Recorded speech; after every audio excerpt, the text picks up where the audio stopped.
Today's message is parts.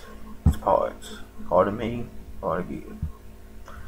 As I've scheduled this broadcast and promoting on some of the groups I'm on Facebook, Donald Matthews posted this, and I'll share it with you today.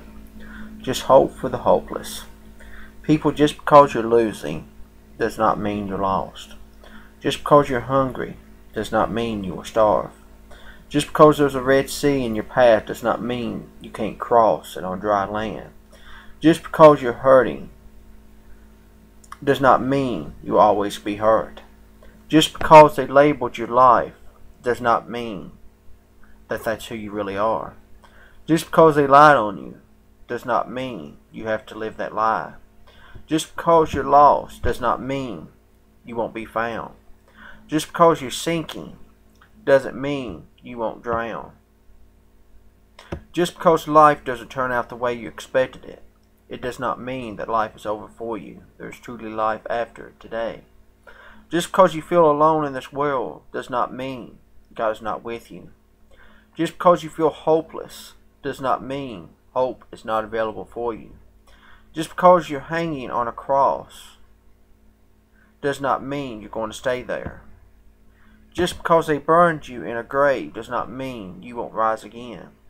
Matthew 19:26 says, "But Jesus beheld his disciples and said unto them, With men it is impossible, with God all things are possible."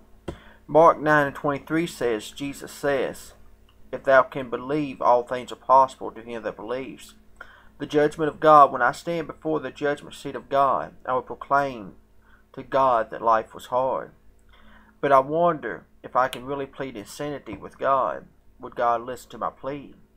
Just some things I wonder about, some things I want to see, my vain imaginations, things I know that can never be. Or would God say, "Away from me, you that work of iniquity, I never knew you"? But yet I'm living in a land of living, given another chance, a second chance, alive and living. Failure and disappointments are seeds I was given, but I realize an enemy has done this to me, so I can never see or experience true change. That's why it's insanity to do the same things over and over again and expect change. If there were a plea for insanity, then truly I'm insane, and the world is a mental institution, pumping me full of morphine to numb life's pain. But I can feel it. I can feel it in the air. I can sense it everywhere. Changes in the atmosphere. So today I choose to live and not to hate. Now as long as I've got life, it's not too late. So today we get another chance, a second chance, a new beginning, and a new beginning to change. And I really like that today. We all have a new beginning today. There's truly life after.